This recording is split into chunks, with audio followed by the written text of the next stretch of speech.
জল হয়ে গেল। এর আগেই বললে পারতেন, আমি এত কষ্ট করে চা বানাতাম না। নিজের জন্য কি বানাতেন না? না, অফিস থেকে বেরোবার আগে আমি চা খেয়েই বেরোই। এত তাড়াহুড়ো করে চা করার আমার কোনো প্রয়োজনই ছিল না। কি হয়েছে আপনার বলুন তো? চাটা খেলেন না কেন? মাথা ধরেছে, আমার মাথা ধরেছে। চাটা খেলে তো মাথা ধরাকে ছেড়ে যেত। ও পেট ব্যথা করছে, পেট ব্যথা। চাটা করার আগে আপনি তো বললেন না যে আপনার পেট ব্যথা করছে। আমাকে না খাটালে বুঝি আপনার চলছিল না? এক কাপ চায়ের জন্য এত কথা? নিশ্চয়ই আপনার মনে রাখা উচিত যে আমিও আপনার মতো পরিশ্রম করে বাড়িতে আরে কি করলেন আপনি? ঠান্ডা জলটা এইভাবে গিলে ফেললেন ঠান্ডা জলটা। বলি আর একটা গরম গরম বানিয়ে দিতাম। বললাম তো যে আমার পেট ব্যথা করছে। আচ্ছা ঠিক আছে, আমি বরং ডাক্তার ডেকে নিয়ে আসছি। আরে শুনুন শুনুন শুনুন, হ্যাঁ কোথায় যাচ্ছেন? এই সামান্য এই পেট ব্যথার জন্য কেউ ডাক্তার ডাকে? আমার পেট ব্যথা সেরে গেছে। কখন সারলো? এই তো এক্ষুনি এই চা খাওয়ার সামনে সেরে গেল। আচ্ছা, আপনার এই ছেলে মানুষ কি কোনোদিন যাবে না? হ্যাঁ, আপনি তো আমার সব কিছুতে ছেলে মানুষই দেখেন। আমার সর্বনাশ হয়ে গেল, সেটি তো আপনি দেখলেন। সর্বনাশ মানে? কি সর্বনাশ হয়েছে? আরে পানিশমেন্ট পানিশমেন্ট। পানিশমেন্ট? অফিসে আমাকে ক্যাশ কাউন্টারে ট্রান্সফার করে দিয়েছে। আর সকাল 9টা থেকে আমাকে অফিসে হাজিরা দিতে হবে। হঠাৎ আপনাকে এইভাবে ট্রান্সফার করলো কেন? আরে 10টায় অফিস পৌঁছতে লেট করতাম তাই। আর ক্যাশ কাউন্টার মানে বুঝতে পারছেন, সকাল 7টা থেকে শয়ে পাবলিক কাউন্টারের সামনে ভিড় করবে। 1 মিনিট যদি আমি যেতে দেরি করি না, ওটা অফিসে তারা আগুন লাগিয়ে দেবে। আর আপনার জন্য আমার এই ভোগান্তি। আরে আমি কি করলাম? আমার উপর এত রাগ কেন? বোর্ডিং এ ছিলাম, মাস পয়লা টাকা ফেলে দিতাম, লেটা চুকে যেত। এখন বাজার করো, রেশন আনো, তেলে আনো, কোথায় গ্যাস, কোথায় বাজার, এই করতে করতেই তো আমার 10টা বেজে যায়। তো আমার তো পানিশমেন্ট হবেই। আপনি বিয়ে করলেও তো আপনাকে এই সমস্ত ঝামেলা পোয়াতে হতো বলুন। আরে মশাই, সেই জন্যই তো বিয়ে না করে এই বোর্ডিং এ পড়েছিলাম। আর আপনি আমাকে যা মেরে ফেলেছেন না, এ তো দেখছি আমার 14 পুরুষের বিয়ে দেখিয়ে ছাড়ছে। হ্যাঁ, বিয়ে করলেও একটা সান্ত্বনা ছিল। আচ্ছা মিথ্যে বিয়ে না করে মিথ্যে স্বামী সেজে এই সংসারের বোঝা কে টানে বলুন তো? অনেকে তো অনেকের এরকম উপকার করে। আপনি মনে করুন না, আমার মতো একজন অসহায় মেয়েকে আপনি উপকার করেছেন। আর এদিকে তো আমার ভালো টাইম হয়ে যাচ্ছে। আচ্ছা আমি তো আপনার স্বামী সেজে 3 মাস সার্ভিস দিলাম। আমাকে ছেড়ে দিয়ে এই সার্ভিসের কাজটা কাউকে দিয়ে চালিয়ে দিন না। কখনো না, কারণ এই বাজারে আপনার মতো এমন বিশ্বস্ত মিথ্যে স্বামী পাওয়া বড়। আমি আপনাকে সহজে ছাড়বো না। আমি জানি একবার যখন একটা ওই মেয়ের খপ্পরে পড়েছি, অত সহজে আমার ছাড় পাওয়া যাবে না, তা আমি ভালোভাবেই জানি। আচ্ছা, আপনার ভীষণ আফসোস হচ্ছে তাই না? আফসোস, নিজের গলাটা কেটে ফেলতে ইচ্ছে করছে। তা আপনি বা এইভাবে সহানুভূতি দেখাতে এগিয়ে এলেন কেন? আচ্ছা, অত রাত্রে পার্কে বসে একটা মেয়েকে কাঁদতে দেখলে আমি সহানুভূতি দেখাবো না? আমার দোষের মধ্যে কি আমি আপনাকে জিজ্ঞেস করেছিলাম এত রাত্রে এখানে বসে কাঁদছেন কেন? ব্যাস অমনি আপনি ভেউ ভেউ করে কেঁদে উঠে বলতে আরম্ভ করলেন আমি বিপদগ্রস্তা, আমার একটু আশ্রয় দিন। আচ্ছা এই কথা শুনলে কে না আপনাকে সহানুভূতি দেখাবে বলুন তো? দুর্ঘটনার মধ্যে দিয়ে মানুষ যেমন নিজের জীবন হারায়, তেমনি আবার জীবনে নতুন করে বাঁচার পথ খুঁজে পায়। আমার ঘটনাটা অন্য খানিকটা সেই রকম। অফিসের ব্যাপারটাকে আপনি দুর্ঘটনা বলছেন? কিছুটা তো নিশ্চয়ই। অফিসের বস যখন আমাকে বলল যে তিনি আমাকে বিয়ে করবেন, আমার এইরকম ভাবে বিয়ে করা ছাড়া তো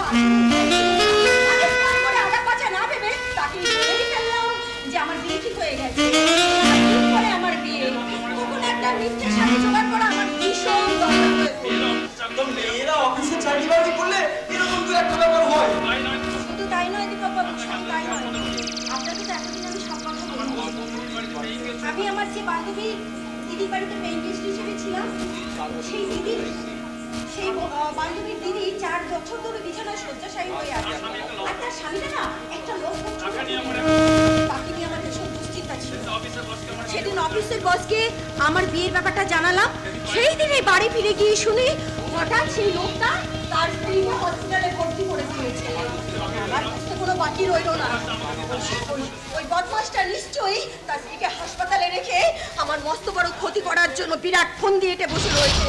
তাই তো পুলিশ ধরার না পেয়ে আমি সবকিছু বুঝতে পেরে ওখান থেকে পালিয়ে গেলাম। তো অফিসের বস কি তো আপনার বিয়ে করে নেওয়া উচিত ছিল। তাহলে দেখবেন সব দিক থেকে আপনার মঙ্গলই হতো। আপনাকে আগেই আমার নিজের সিদ্ধান্তের কথাটা জানিয়েছি। আমি জীবনে কোনোদিন বিয়ে করবো না। তা করবেন কেন? করলে যা আমি বেঁচে যাই।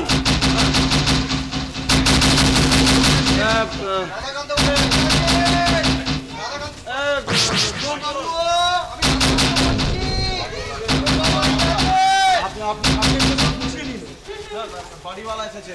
আচ্ছা আচ্ছা ঠিক আছে। তা ভালো আছেন দীপক বাবু? না না ভালো নেই। কেন কি হলো? এই অফিসে অশান্তি। অফিসে আবার কি হলো আপনার? আচ্ছা শুনে আপনি কি করবেন?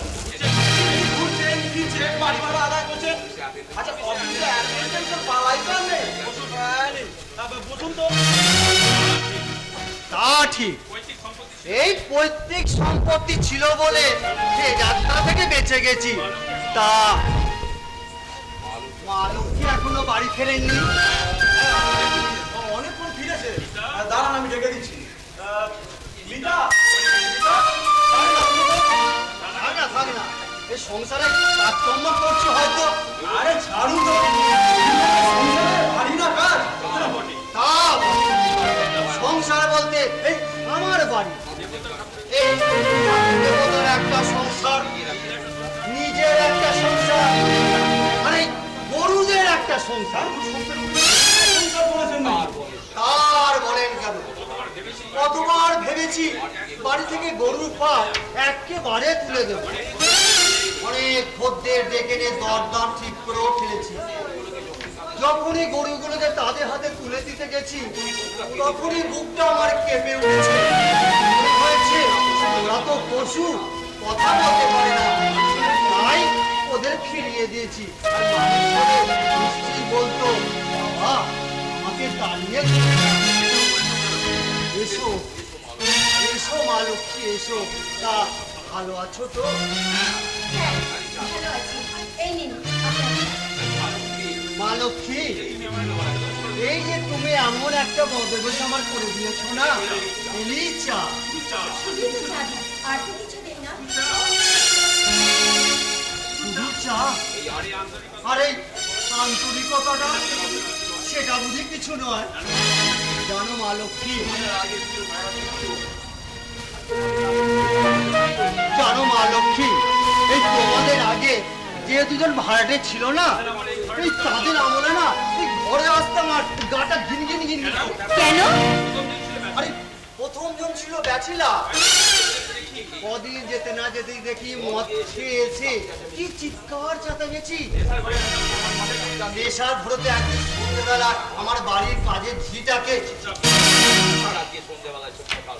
সন্ধ্যেবেলায় এসব আর মুখে আনবো না।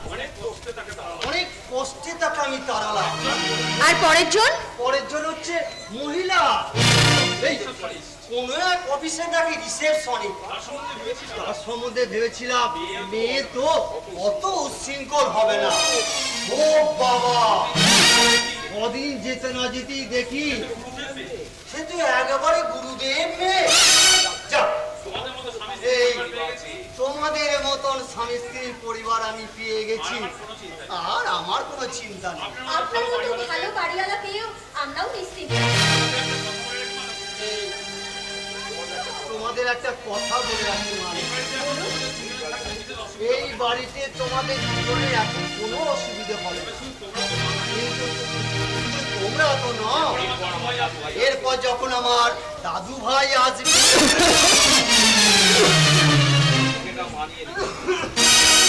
তখন একটু অসুবিধে হবে, সেটা কিন্তু তোমাদের একটু মানিয়ে নিতে হবে। আরে দীপক বাবু, আমার আবার কি হলো? হঠাৎ এত দমটা কাশি উঠলো কেন? মাঝে মাঝে ওরকম হয়। আপনার টেন্ডেন্সি আছে তো? অ্যাজমার টেন্ডেন্সি? না না দীপক বাবু, ভালো করে চিকিৎসা করান। এ খুব বাজে রোগ। এই ফ্যামিলিতে কারুর থাকলে না বংশাক্রম ভাবে চলে আসে। হ্যাঁ, ওর ঠাকুরদার ছিল। এই তুমি কি করে জানলে যে আমার ঠাকুরদা ছিল? আমি শাশুড়ি মায়ের মুখে শুনেছি। বলছি চুপ করে গেলে কি হবে? যেটা সত্যি সেটাই বললাম। না না দেবক বাবু, আপনি একদম নেগলেক্ট করবেন না। এই ঠাকুরদার থেকে যখন আপনার এসছে, আপনার থেকে যখন দাদু ভাই আসবে, আরো তো হতে পারে। আমি একটু জল খেয়ে আসছি। এই মাত্র তো গরম গরম চা খেলেন, এখন আর ঠান্ডা জল খেতে হবে না। বসুন। দেবক বাবু, এই দাদু ভাই আসবার কথা বললাম বলে আপনারা কিন্তু আমাকে দোষ ধরবেন না। না না না না না, এই তো আনন্দের ব্যাপার। আপনার দাদু ভাই আসবে, দিদি ভাই আসবে, আমার ছোট ভাই আসবে, এ তো একের পর এক লাইন বরাবর আসতেই থাকবে। হ্যাঁ মিতা, তুমি রাধাকান্ত বাবুকে বাড়ি ভাড়াটা মিটিয়ে দাও, ওনার দেরি হয়ে যাচ্ছে। না দেবক বাবু, এখন তো আমি বাড়ি ভাড়া নিতে পারবো না। আমি একটা কাজে যাব, এই ফেরার পথে আমি আবার আসবো। আপনি আবার আসবেন? হ্যাঁ, আমি আবার আসবো। তখন বেশ একটু জমিয়ে গল্প করা যাবে। আপনি আবার কষ্ট করে আসবেন কেন? আমি বরঞ্চ আপনার কাছে গিয়ে বাড়ি ভাড়া দিয়ে আসবো। তাদের একটু কষ্ট কিছু দেবো বাবু। এই আপনাদের ঘরে আসতে না আমার খুব ভালো লাগে। আমার ভালো লাগে না। কি বলছেন আপনি? হ্যাঁ ঠিকই বলছি। উনি ও সময় আমাদের বাড়িতে এসে আমাদেরকে ডিস্টার্ব করবেন। আমাদের কোনো কাজ নেই, ডিস্টার্ব নেই। ও আচ্ছা আচ্ছা।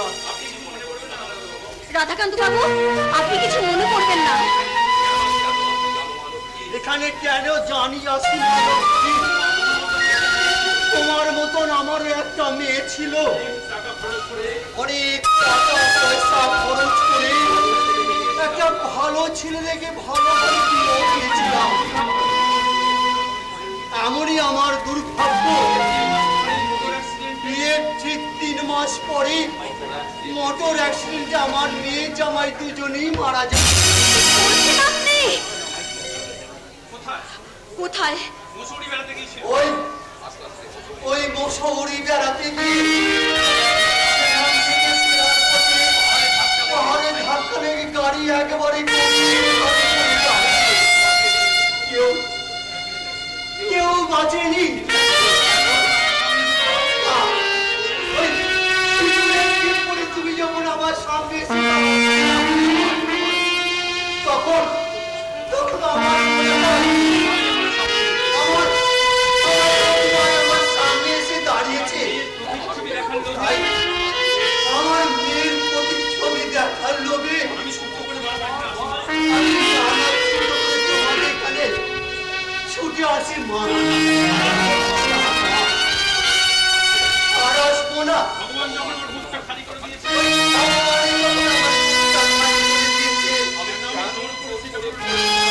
আমি কেন জোর করে তা পূরণ করার চেষ্টা করি মা। আর আসবো না, আর আসবো না। ওই আফগান নিয়ে আমি তোমার কাছে কখনো আসবো না।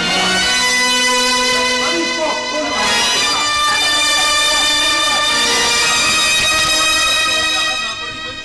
রাধাকান্ত বাবুকে এইভাবে আঘাত না করলে কিছু চলছিল না। তো আচ্ছা, আমার না হয় ভুল হয়ে গেছে, আপনি তো হাতটা ধরে বসিয়ে আমার ভুলটা শুধরে দিতে পারতেন।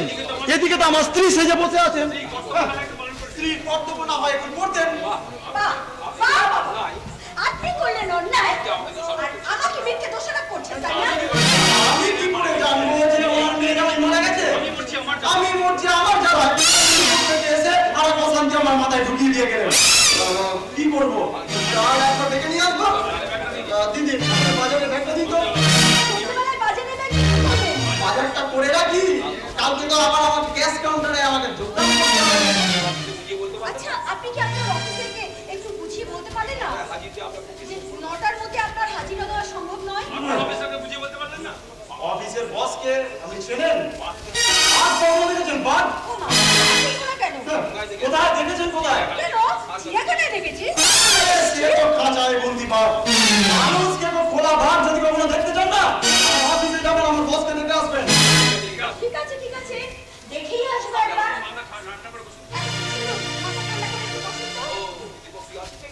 দীপক, রে দীপক, দীপক আছিস নাকি রে? আরে তুই তো আছিস দেখছি। আরে আমি তো ভালো, তো দেখাই পাওয়া যাবে না। তুই আবার এখন জগতে এসেছিস কি করতে? হ্যাঁ, দেখা যান বৌদি, আচ্ছা বাড়িতে এলে এরকম কেউ ব্যবহার করে? তুই জাহান্নামে যাবি না উল্লু। কি করতে এসেছিস? চা গিলতে? চা হবে না, গেট আউট ফ্রম হিয়ার। আচ্ছা বৌদি, এই অসভ্য টাকার জন্য সভ্য করতে পারলেন না? কি করে যাবেন আপনি ঘর সংসার করেন আমি বুঝতে পারি না। কি করবো বলুন, স্বামী বলে কথা, বিয়ে হয়ে গেছে তো তাই ত্যাগ করতে পারছি না। এই অপদার্থটাকে যে আপনি কি করে পছন্দ করলেন আমি তো ভেবেই পাই না। আমি বা পছন্দ করলে আমি বা বিয়ে হলো। মারি বলছি বৌদি, আগে যদি জানতাম এই বিয়া দরকার সামনে আমরা মন্দিরে করছে, তাহলে আপনাকে অনেক আগে বিয়ে না করার সব পরামর্শটা দিয়েছি। কি বৌদি, ছেলে অভাব আছে? ওর মতো ছেলের সত্যি অভাব আছে। এই আমার গুণের নিধি রে, তার মতো ছেলের অভাব আছে। এই এই আপনার মতো সুন্দরী মেয়ে ওর গলায় মালাটা দিয়ে আপনি সমগ্র পুরুষ জাতিটাকে অপমান করেছেন। একে এক কাপ চা দিয়ে তুমি ভাগাতে পারছো না? যতক্ষণ না দেবে ও ততক্ষণ আমার বকে বকে কান থেকে পোকাগুলো আমার করবে। আমি তো স্বামীর অনুমতি ছাড়া চা করতে যেতে পারি না। তার অনুমতি পেলাম, আমি চাটা বানাই। তাই যাও।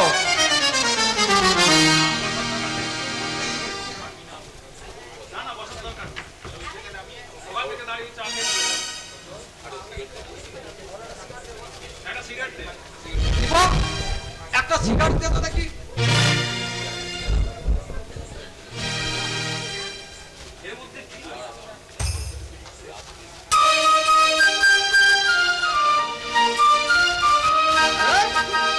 এই সিগারেটের প্যাকেটেও বিড়ি। অবাঞ্ছিত অতিথির জন্য এই ব্যবস্থা। যাক, ওটা খেয়ে আমাকে আধখানা দিস।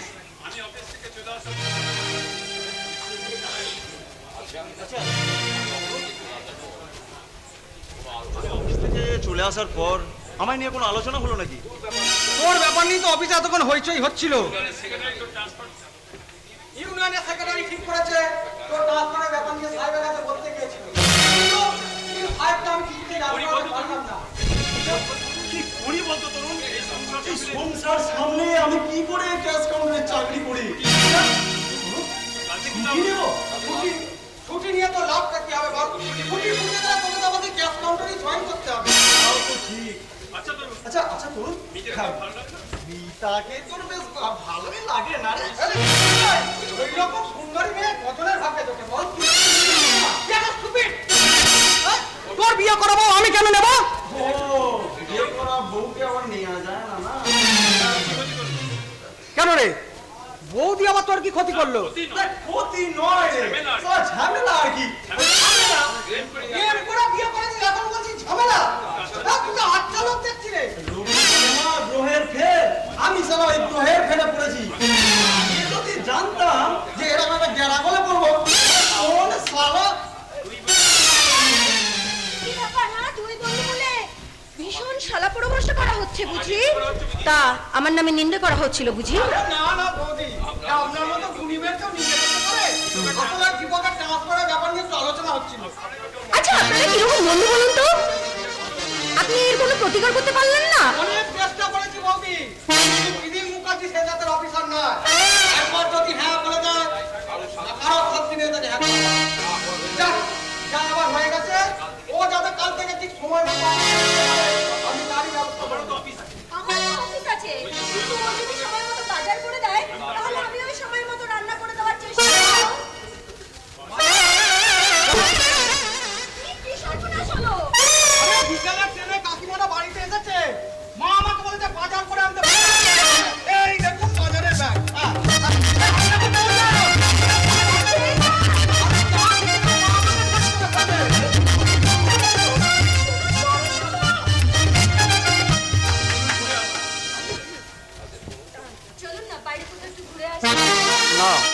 বেরিয়ে যান, আমার ভালো লাগছে না।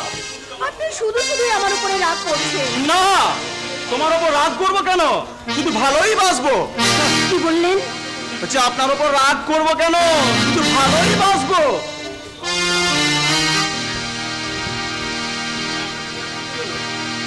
না বলে চলে যাচ্ছেন যে?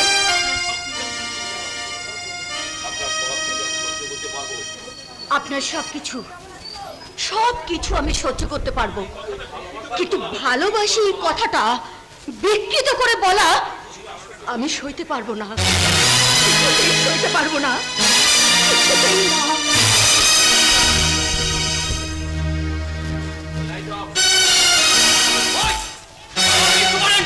You must look after the office.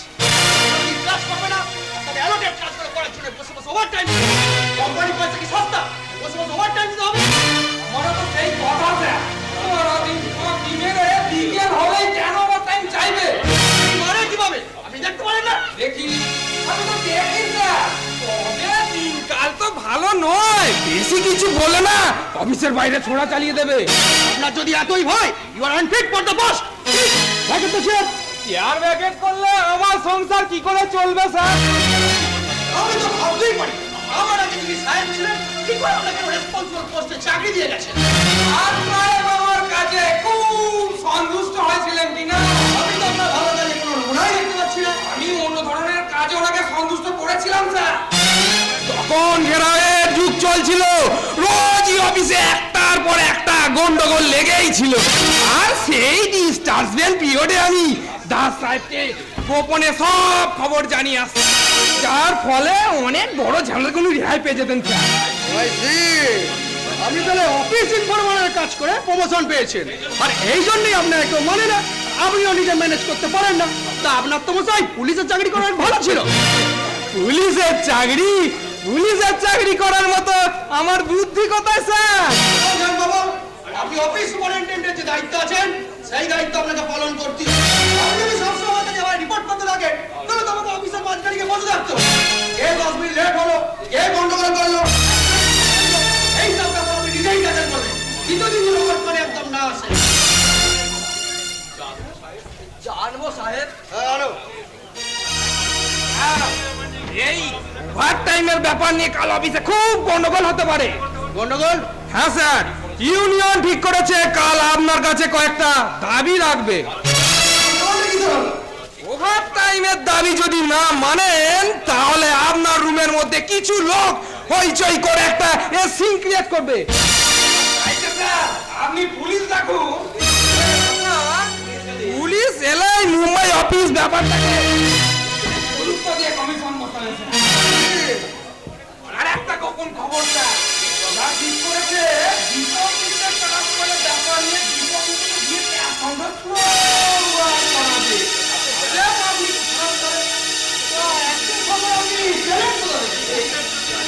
আমি ঘন্টার জন্য তো দাস সাহেব আমাকে এত ভালোবাসেন, আমি তো তার আমাকে সবাই ভয় না। সত্যি কথা বলতে কি জানেন, এই ভয়ে আমি আপনার রুমে ঢুকতে সাহস পাই না স্যার। আপনি এখন আসুন। আবার সময় কাগজের পোস্টিং সম্বন্ধে আপনাকে একটা ছোট্ট সাজেশন দিয়ে যাচ্ছি স্যার। উপর নিচের বন্ধু তরুণ সমাজকে আমি অ্যাকাউন্টে দিই। আজিল ছেলে দিন রাত সবার পেছনে লাগে। কেন আপনার সঙ্গে কিছু কি? আমার সঙ্গে তো স্যার বেশি করে। আসলে কি জানেন স্যার, হিংসে করে হিংসে। ওদের 7-8 জনকে টপকে আমি সুপারিনটেন্ডেন্ট হলাম, এটা একদম সহ্য করতে পারে না স্যার। বলুন স্যার। আপনার বক্তব্য আমি বুঝেছি। এই সামান্য ব্যাপারে ট্রান্সফার করা যায় কিনা আমি ভেবে দেখবো। বলুন স্যার।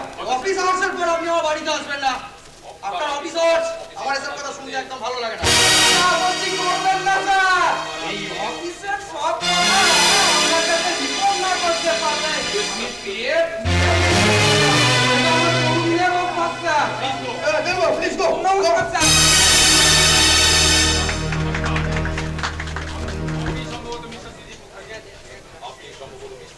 নমস্কার, আপনি সম্ভবত মিস্টার ত্রিদীপ মুখার্জি। আপনি কে? আমি মিতা মিত্র। কি চাই? আপনার স্ত্রীর সঙ্গে আমার কিছু দরকার আছে, ভেতরে যেতে পারি? আমার স্ত্রী তো নাই। ও, হয় নাই। সেটাই বুঝি আপনার কাণ্ড জ্ঞান নেই। তার মানে সংসার না করলে সংসারের সুবিধে অসুবিধে আপনি বুঝবেন কেমন করে? আপনি কি বলছেন একটু পরিষ্কার করে বলবেন? আচ্ছা, আপনি চাকর বাকর দিয়ে সংসারের কাজগুলো মেশিন মতো করিয়ে নিচ্ছেন। বাড়ি থেকে শুধু অফিস যাচ্ছেন আর আসছেন, সব গাড়ি করে যাচ্ছেন। আচ্ছা, আপনি কি কোনোদিন রেশনে লাইন দিয়ে রেশন তুলেছেন? বলুন না, তুলেছেন? তোলেন। কোনোদিন কেরোসিন তেলের টিন হাতে নিয়ে লাইন দিয়ে তেল তুলেছেন? তোলেননি। কখন নিয়েছেন কোনোদিন? ওসব করার জন্য আমার বাড়ির লোকজন আছে। যাদের লোক রাখার সামর্থ্য নেই তাদের তো নিজেদেরকেই ওই সমস্ত কাজ করতে হয়। আর ওই কাজগুলো করতে গিয়ে কারো যদি অফিস পৌঁছাতে 10-20 মিনিট লেট হয়ে যায়, সেটা কি গুরুতর অপরাধ হয়ে যায়? কি কোনো আমার অফিস স্টাফের স্ত্রী? ও বাবা, সেই স্টাফটির নাম যদি বলে ফেলি তাহলে তাকে গুরুতর শাস্তি দিতে আপনার খুব সুবিধা হয়, তাই না? আপনি তো অদ্ভুত কথাবার্তা বলছেন। আমার নামটাই শুধু আপনি জেনে এসেছেন। যদি আমার আসল পরিচয় জানতেন, তা এভাবে দাঁড়িয়ে আমার বাড়িতে আপনার কথা বলার সাহস। জানি তো, আপনি একটা বাঘ। তাই তো সচক্ষেই বাঘকে দেখে আমি বড় উকিল জানতাম। শুনুন, আজকে আপনি চাল পাবেন তো তেল পাবেন না, তেল পাবেন তো গ্যাস পাবেন না। যেদিন চাল তেল গ্যাস সবকিছু পাবেন, সেই দিন আবার আপনি অফিস যাওয়ার বাস পাবেন। এই অবস্থায় যদি কোনো বাঘ লোকালয়ে প্রবেশ করে নিজের ক্ষমতা জাহির করার জন্য জনসাধারণকে ভয় দেখায়, তাহলে দুদিনেই তো লোকালয় শূন্য হয়ে যাবে। এসব কথা আমায় কি জন্য বলছেন? সাহেব চা। বানাও। দাঁড়াও, ওখানে রাখো, চাটা আমি বানাচ্ছি, রাখো। সাহেব তো আমায় চা বানাতে বললে। ছেলেটার সামনে দাঁড়িয়ে থাকে, ছেলেটা কখনো চা বানায় না, রাখো।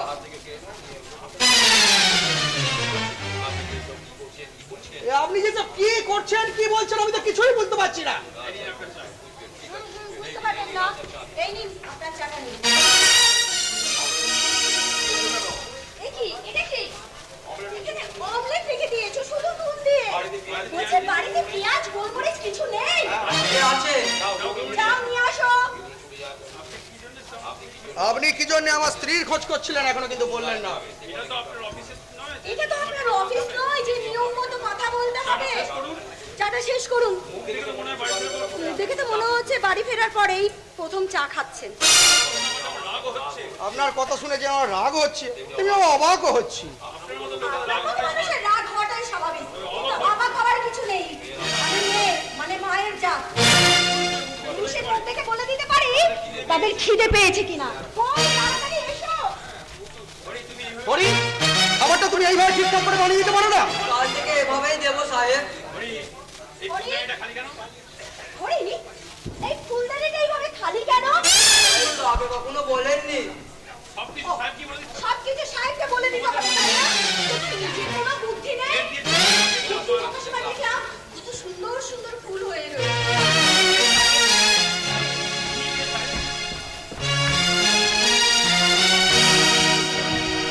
ইনি কে সাহেব? কি জানি কোথা থেকে এলো, কি যে করছে আমি তো কিছুই বুঝতে পারছি না।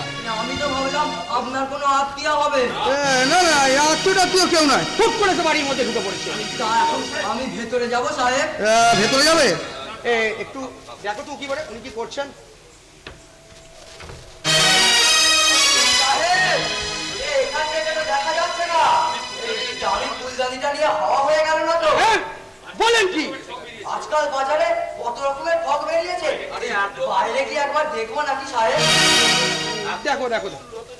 এই যে বাইরে গিয়ে দেখতে হবে না, আমি ফুল নিয়ে এসেছি। দেখো দেখো কত সুন্দর ফুল।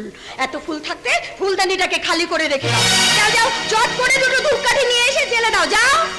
ধূপকাঠি তো নেই, থাকবে না, থাকবে না। যে বাড়িতে মেয়ে মানুষ নেই সেই বাড়িতে কোনো কিছু ঠিকঠাক থাকবে না। যাও, সাহেবের কাছ থেকে পয়সা নিয়ে ধূপকাঠি কিনে আনো। যাও। সাহেবের পয়সা আমার কাছেই থাকে। তাহলে দয়া করে যাও, ধূপকাঠিটা কিনে আনো। সাহেব যাবো? আপনি বসুন, আপনি বসুন। এক গ্লাস কথা তো বলে গেলেন, চাও বানিয়ে খান। ফুলদানিতে এবার আমার আসল বক্তব্যটা বলুন তো। যাকে বললে বুঝতেন তিনি তো এই বাড়িতেই নেই। আপনাকে বললে আপনি বুঝতে পারবেন? আপনি যদি ধরেই নেন আমি বুঝতে পারবো না, তাহলে আপনার বলার দরকার নেই, তবে আমি বোঝবার চেষ্টা করতে পারি। আচ্ছা আচ্ছা, আপনি আপনি আপনার মাথাটাকে একটু ঠান্ডা করে বলুন তো, যে লোকটা অনেক চেষ্টা করেও সকাল 10টায় অফিসে গিয়ে পৌঁছতে পারে না, তার পক্ষে কি কখনো 9টায় অফিসে জয়েন করা সম্ভব? আপনি ঠিক কার কথা বলছেন বলুন তো? আমার স্বামী দীপক মিত্র। ইয়েস, এইরকম একটা ট্রান্সফার অর্ডার আমি আজই করে এসেছি। তা লেট করে অফিসে আসেন কেন? This is punishment to him. তাহলে এক কাজ করুন, আপনার চাকর রাধুনি আপনার গাড়িটা আমাদের দিয়ে দিন, তাহলে কথা দিচ্ছি কখনো অফিস যেতে লেট হবে না।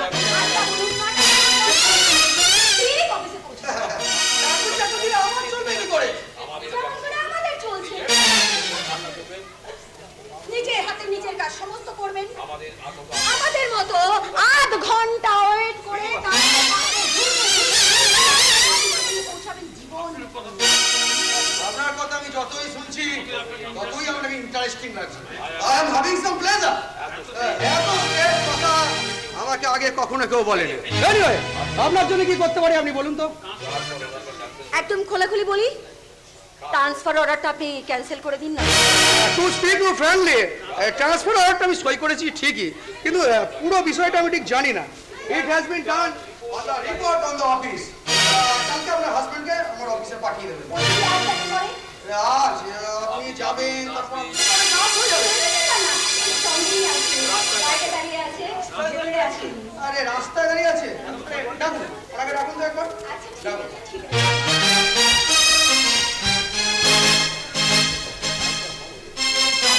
কোথায় লাগিয়ে রাখি? দেখো না কোনো জায়গায় ঠিকঠাক করে এটা লাগিয়ে রাখো। অভিযোগ বললেন আবার আসবেন, মতো না হলে দু কথা শুনিয়েও দেবেন। ধরে দাঁড়িয়ে থাকবো? তাই থাকো, ধরে দাঁড়িয়ে। আপনি কি দীপক মিত্র? তা আপনার ডিফিকাল্টিস আপনি নিজে এসে বলতে পারেন না? Try to attend office punctually, আর লেট করবেন না। আপনার পার্সোনাল ফাইলটা কালকে আমার অফিসে দিয়ে আসবেন। এখন আপনি বাইরে গিয়ে অপেক্ষা করুন। আপনাকে অনেক ধন্যবাদ, আজ তাহলে আসি। একটু দাঁড়ান, হরি বুঝতে পারছে না ঢুকপাইটা ঠিক কোথায় লাগবে।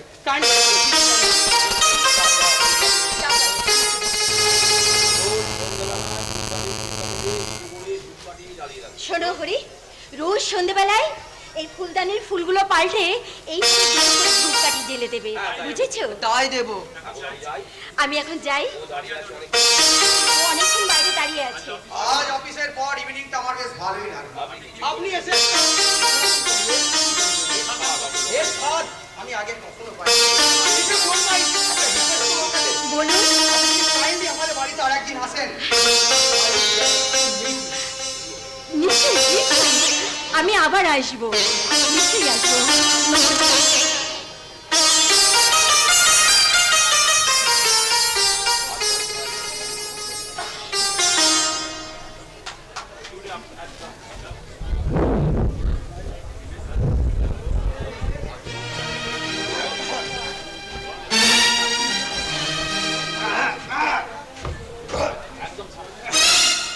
বর্ণে গন্ধে ছন্দে গীতে হৃদয়ে দিয়েছে দোলা, রঙেতে রাঙিয়ে রাঙাইলে মোরে কি জগদিতে হারা।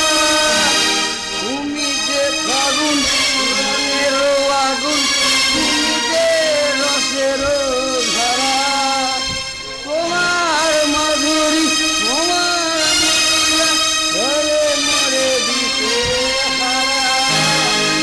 মুক্তা যেমন সুখী তেমনি আমাতে তুমি, আমার পরাণে প্রেমের বিন্দু তুমি, শুধু তুমি, তুমি।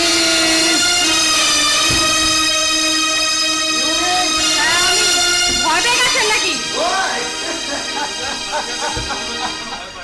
যুবতী শালিকাকে দেখলে এই ভগ্নি পতি রকম আমার মন খেয়েছে নিশ্চয়ই। একটু পরে সব ঠিক হয়ে যাবে।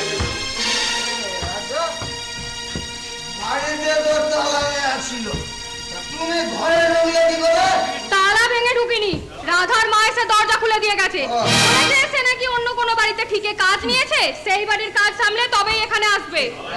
তালা ভেঙে ঢুকলেও আমার বিশেষ আপত্তি ছিল না। এই এই তোমাকে দেখলে আমার বেশ ভালোই লাগে। আপনাকে দেখলে যে আমার গাটা বড় ঘিন ঘিন করে ওঠে। এই তো বেশ কথা। জানো তো ভগ্নিপতিরা হচ্ছে শালিকাদের আনঅফিসিয়াল হাসব্যান্ড। কারো না মনে দুঃখ দিতে নেই। আপনাকে আমি একটা কথা জিজ্ঞাসা করতে এসেছি। বাবা এ তো মেজাজ খুব উগ্র। তা কি জিজ্ঞাসা করবে? দিদিকে আর কতদিন হাসপাতালে রাখবেন? আমি রাখা কে বলো তো? ডাক্তার না ছাড়লে আমি কি করতে পারি? আপনি মনে করবেন না যে শুধু আপনিই চালান। লজ্জা দিকে আর কেউ বুঝতে পারবে না ভেবেছেন? এর মধ্যে তুমি বজ্জাদি কোথায় দেখতে পেলে? দিদিকে কখনো এতদিন হাসপাতালে রাখে না। আপনি ষড়যন্ত্র করে আমার দিদিকে সেখানে মাছের পর মাছ আটকে রেখেছেন। আরে বলো তো এখানে এসে বা কি লাভ? এখানে শুয়ে আছে, এখানে শুয়ে আছে। আপনার মতো 60-70 লোকের মুখে এসব কথা মানায়। বাড়িতে বউ না থাকলে কি সুন্দর যা ইচ্ছা তাই করা যায়। আপনার চরিত্রের কথা জানতে কি আমার কিছু বাকি আছে? কার কাছ থেকে জানলে? তোমার বান্ধবী ওই মিতা। যদি বলেই থাকে অন্যায় তো কিছু করেনি। তার জীবনটা আমি ভুলে গেলাম।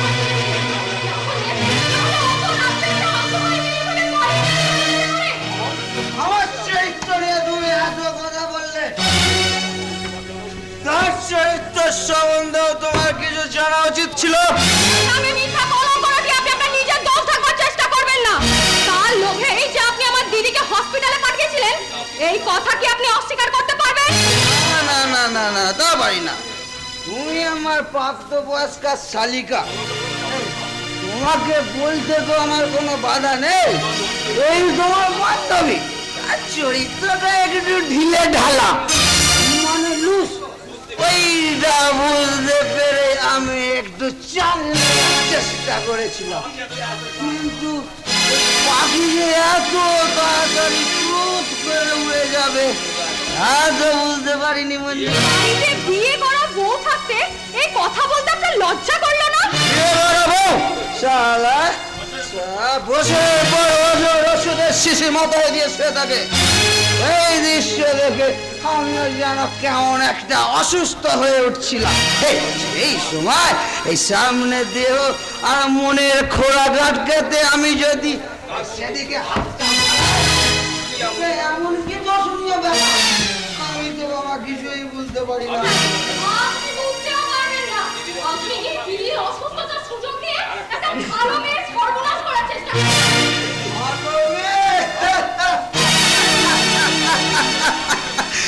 মেয়েটা পরমা সুন্দরী না হলেও এই চাল চলনটা বেশ অ্যাট্রাকটিভ। এখন সে কোথায় বলো তো? জেনে আপনার আর কোনো লাভ হবে না। সে এখন বিয়ে করে সংসারী হয়েছে। বিয়ে? এত তাড়াতাড়ি বিয়ে করে ওই ফিউচারটাকে ব্লক করে দিল? আচ্ছা অনেকগুলো তো ক্যান্ডিডেট ছিল, তাকে বিয়ে করলে? শুনুন, আপনার ওই সমস্ত বাজে প্রশ্নের কোনো উত্তর দেওয়ার সময় আমার কাছে নেই। আমার দিদির ওই পুরনো প্রেসক্রিপশনগুলো একটু দিন তো। সেগুলো দিয়ে তুমি কি করবে? অন্য ডাক্তার দিয়ে আমি আমার দিদির চিকিৎসা করাবো। হসপিটালে স্পেশালিস্ট দেখছে, তাহলে কি তোমার ভরসা হচ্ছে না? তাহলে তো তোমাকে একটু বসতে হবে। যদি খুঁজে বার করতে টাইম লাগে। বসতে আমি পারবো না, আমার দেরি হয়ে যাচ্ছে। বুঝলো, আজ থেকে যাও না, দিনটাকে কাটিয়ে দেবো। লাগবে না আমার প্রেসক্রিপশন, আমি চলে যাচ্ছি। তোমার সঙ্গে একটু রসিকতা করলাম, তুমি বুঝতে পারলে না? হাত ধরে লাইসেন্সটুকু যদি না দাও, তুমি কেমন শালিকা? তাহলে আপনি প্রেসক্রিপশন দেবেন না? থাকলে তো দেবো, সব কি আর আছে না? দিলেন না তো প্রেসক্রিপশন? বেশ, আমি নিজেই যাব হসপিটালের সুপারিনটেনডেন্টের সঙ্গে। না, আমি গিয়ে কথা বলে আসবো। এরকম একটা বেআইনি কাজ কিভাবে হসপিটালে দিনের পর দিন চলতে পারে সেটা আমিও দেখে নেব।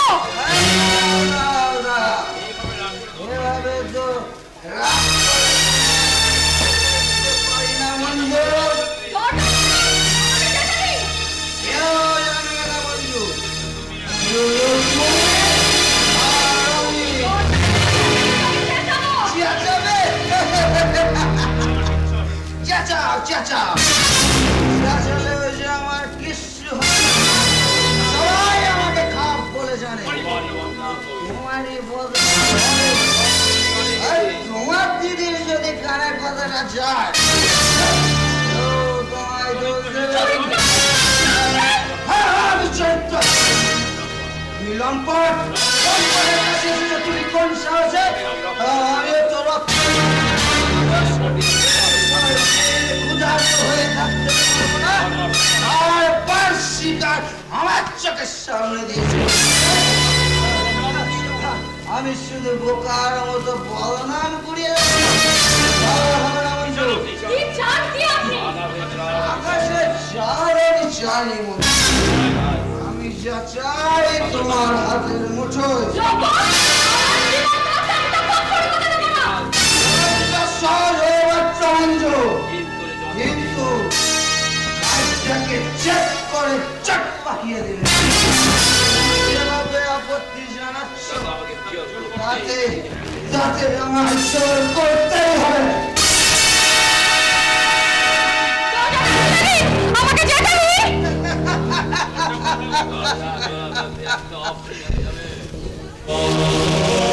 দরজা খোলা থাকলে তো একটা অপশন হয়ে যাবে।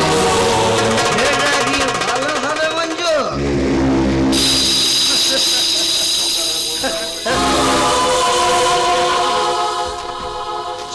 শালা এ আবার কি হলো? এ তো আর এক ঝঞ্ঝাট হয়ে গেল। শালা আমার কপালটাই খারাপ। ওটাতে success হতে পারলাম না।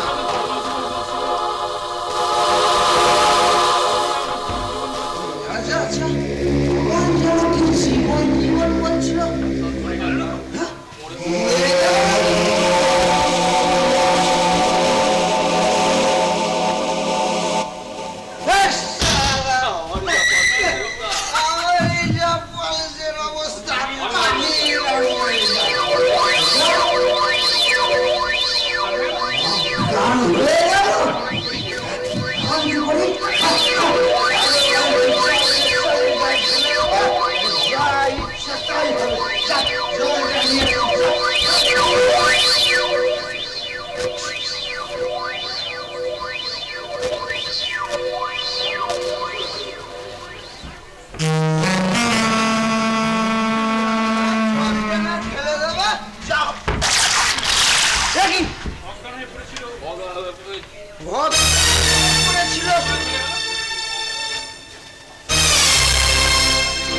চলে গেল।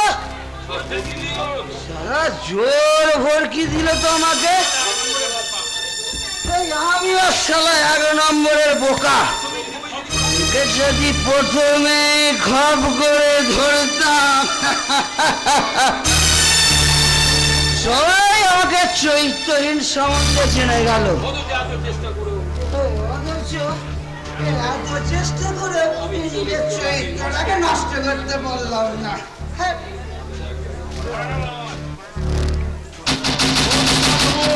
আছেন?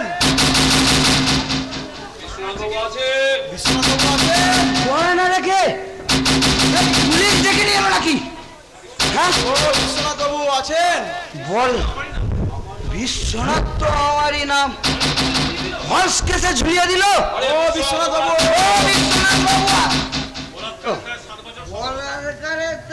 7 বছরের জেল। লেখা না এবার মেয়ে কয়েদিরা সব আলাদা থাকে। জেলে গিয়েও কোনো লাভ নেই। ও বিশ্বনাথবাবু আছেন আছেন, দাঁড়ান দাঁড়ান, আসুন আসুন। আমি মিতার কাছ থেকে আসছি। তবু ভালো। আমি ভাবলাম থানা থেকে আসছেন। আচ্ছা, এই কি নাম বললেন? মিতা? কিন্তু সে তো এ বাড়িতে এখন থাকে না দাদা। বিয়ে হয়ে গেছে, আমার কোনো চান্স নেই। পাঠিয়েছে।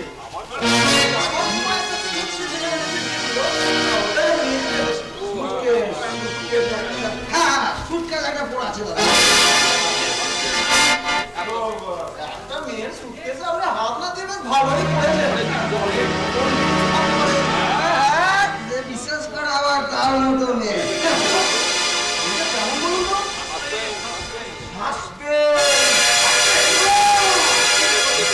বাড়িটি পদে পদে রহস্য। এখানে যতদিন ছিল আমি তো শালা আগুনের মতো যেতাম, কিন্তু রাগ গণ্য করে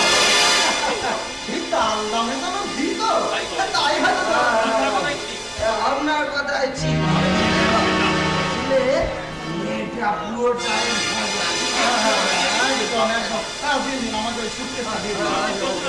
আমি বসুন, বুঝলেন? আপনার বসুন, আমি নিয়ে আসছি। আমার স্ত্রী বাড়িতে নেই তো, তাই ওই সুটকেসটাকে দিয়ে আমি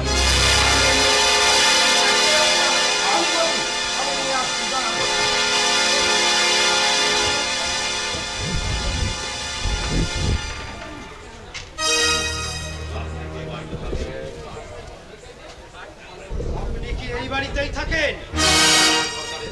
না না, আমি এখানে একটা দরকারে এসেছি। বেশ কিছুদিন ধরে দেখছি এই বাড়িটা তালা বন্ধ থাকে।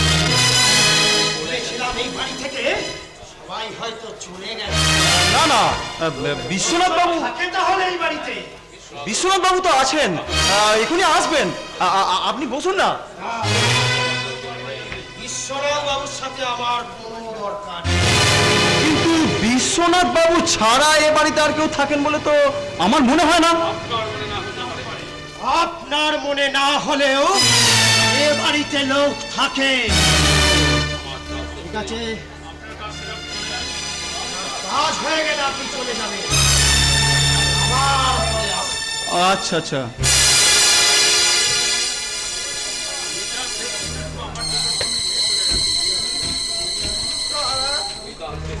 মিটার শেষ চিহ্নটুকু আমার চোখের সামনে থেকে চলে গেল। একেই বলে ওই বিরহ, বিচ্ছেদ, বেদনা। নিন সুটকেসে নিন দাদা, দিন নিন। ওকে গিয়ে বলবেন ওই সুটকেসটাকে আমি ওর খুব আদরে যত্নে রেখেছিলাম, বুঝলেন? এই কথাটা তো আপনি ওকে গিয়ে বলতে পারেন। আমি আর পাচ্ছি বই কেন?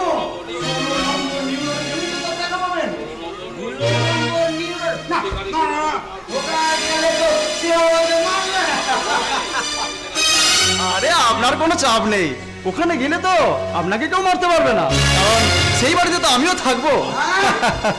আপনি কে বলুন তো? আমি না না, আমি সেরকম কেউ নই, মানে ওই স্বামীর পোস্টে আছি আর কি। এতক্ষণ ধরে তার কেচ্ছা আপনার সামনে গাইছি, আমি কিরকম লোক যে চুপ করে শুনছেন? বড্ড বাজে লোক। আচ্ছা আচ্ছা বিশ্বনাথ বাবু, আপনি মাথা ঠান্ডা করুন, আমি আসছি। আমিও এক ধরনের উল্লোক, পরিচয় না নিয়ে সব কথা বলতে গেলাম। মাতালের কাণ্ড কারখানায় আলাদা।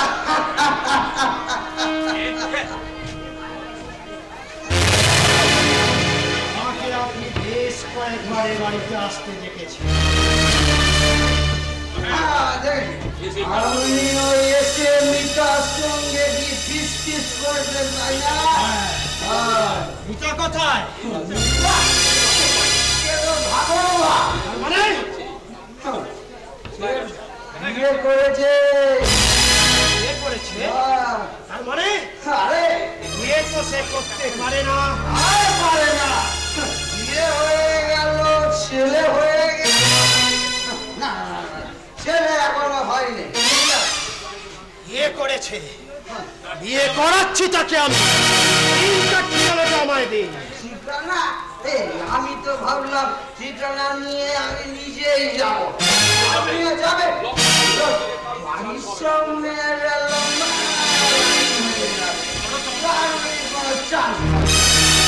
অনেক বেশি কথা বলছো। তিনটা ঠিকানাটা দিন আমার।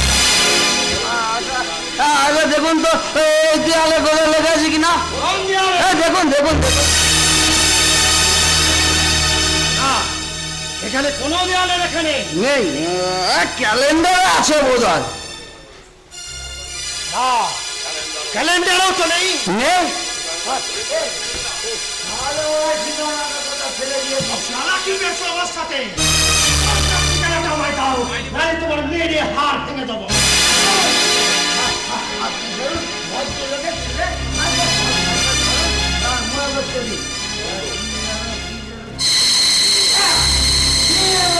কত নম্বর নিউরো?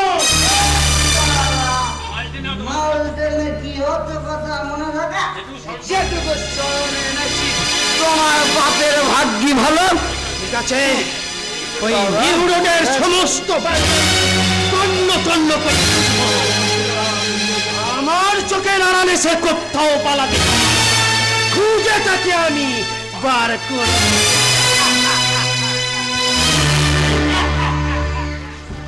সারা সামান্য একটা মেয়ের জন্য আমাকে মার্ডার করে দিচ্ছিল। এই লোকটার চরিত্রটা একেবারে নষ্ট হয়ে গেছে। তার থেকে আমার এই ময়ের বোতল অনেক ভালো। চমকি দেখিন আমার প্রেমের জোয়ার